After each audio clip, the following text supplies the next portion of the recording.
ब्रह्मा जी महाराज के शरीर से ही मनु और शत्रुपा ये प्रकट हुए। एक मनु यानी पुरुष और शत्रुपा यानी स्त्री। मनु और शत्रुपा के संयोग से अब स्त्री और पुरुष के मिलन से सृष्टि का विस्तार आगे होने लगा। ब्रह्मा जी महाराज ने यहाँ तक बनाई, जाके बाद रोक दी। फिर स्त्री पुरुष के द्वारा परंपराएं आगे चलते चलते हम और आप मनु की संतान कहलाने से हम सब मानव हैं। हमारा एक नाम क्या है? मानव कहते हैं ना। यहाँ कोई वर्ण नहीं है, कोई व्यवस्था नहीं है, कोई जाति नहीं है, कोई पंथ नहीं है, कोई परंपरा नहीं है, कोई ऊंचा नहीं है, कोई नीचा नहीं है, सब बराबर है। क्योंकि हम मनु की संतान है तो हम सब कौन है? मानव, मनुष्य। ठीक है। मनु और शत्रुपा की 3 छोरी वही और 2 छोरा वही। ब्रज भाषा में बोले ना, हाँ, या 3 लड़कियां हुई और 2 लड़के भये। तो 3 छोरियन के नाम या प्रकार से आकुति, देवहूति और प्रसूति, और 2 लाला भये हैं, इनके नाम है प्रियव्रत और उत्तानपाद। आकुति का सुंदर विवाह रुचि प्रजापति के साथ हुआ। आज वर्मा जी से हम कह रहे थे कि महाराज कथा हम तो भगवान की सेवा करते हैं। बोले बिना दक्षिणा के महाराज, क्योंकि आकुति रुचि प्रजापति के साथ जब विवाह हुआ तो इनकी जो पुत्र और पुत्री हुई, जो पुत्र हुए वो यज्ञ हुए, और यज्ञ का विवाह दक्षिणा के साथ हुआ। इसलिए कोई भी कथा यज्ञ पूजन पाठ के उपरांत, यज्ञ के उपरांत क्या दी जाती है? दक्षिणा के बिना सब। आकुति के यहाँ यह परंपरा हुई। देवहूति के यहाँ करदम की, कपिल देव भगवान की कथा हम आपको सुनाए। अब तीसरी लाली है प्रसूति। प्रसूति का विवाह दक्ष प्रजापति के साथ हुआ। अब तो सृष्टि आगे बढ़ने लगी है। अब जब शर्मा जी सृष्टि आगे बढ़ेगी तो मैनेजमेंट वाले भी चाहिए ना भाई। बिना प्रधानमंत्री के देश चलेगा क्या? हाँ, बिना नगर पार्षद, नगर निगम के।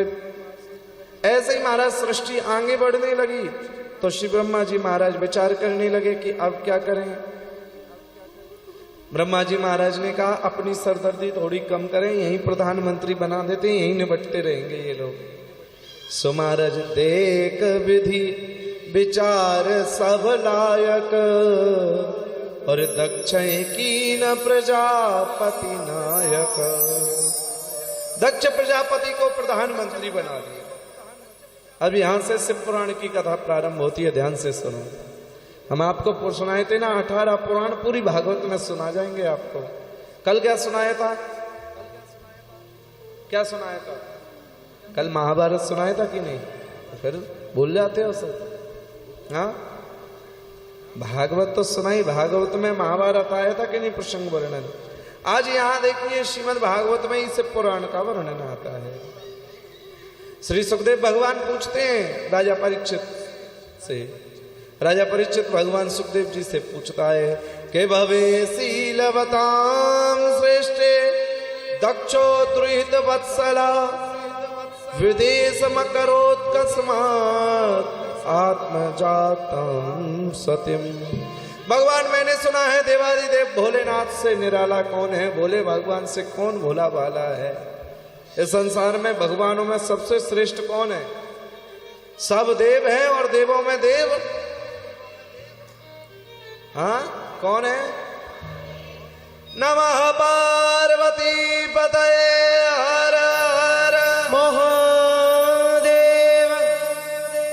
हाँ, काल भी उसका क्या करेगा जो भक्त है ना।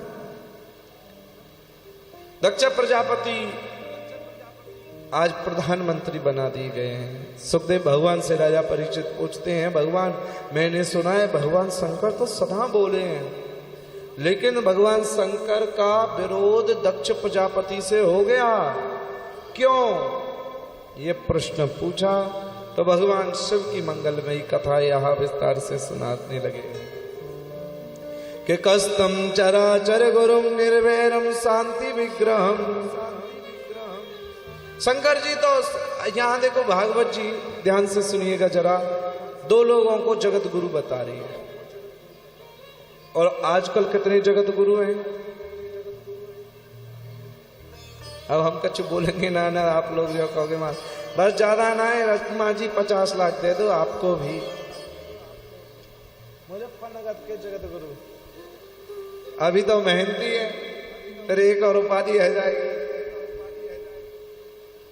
सो महाराज धर्म की ताई करवे को कछु ना है, बड़े बड़े सोने चांदी के छत्र और लगा के जगत गुरु भगवान की जय जय हो रही है और धर्म के लिए। लेकिन भागवत जी इन सबको गुरु नहीं मानती। भागवत जी दो लोगों को गुरुओं का वर्णन करती हैं, कृष्णम वंदे जगत गुरु, श्री कृष्ण जगत गुरु हैं। और यहाँ भागवत जी कह रही है कस्तम चराचर गुरुम निर्वैरम शांति विग्रहम, भगवान शिव चराचर जगत के गुरु हैं। भगवान शिव विराजमान है तो दक्ष प्रजापति को प्रधानमंत्री बना दिया। गोस्वामी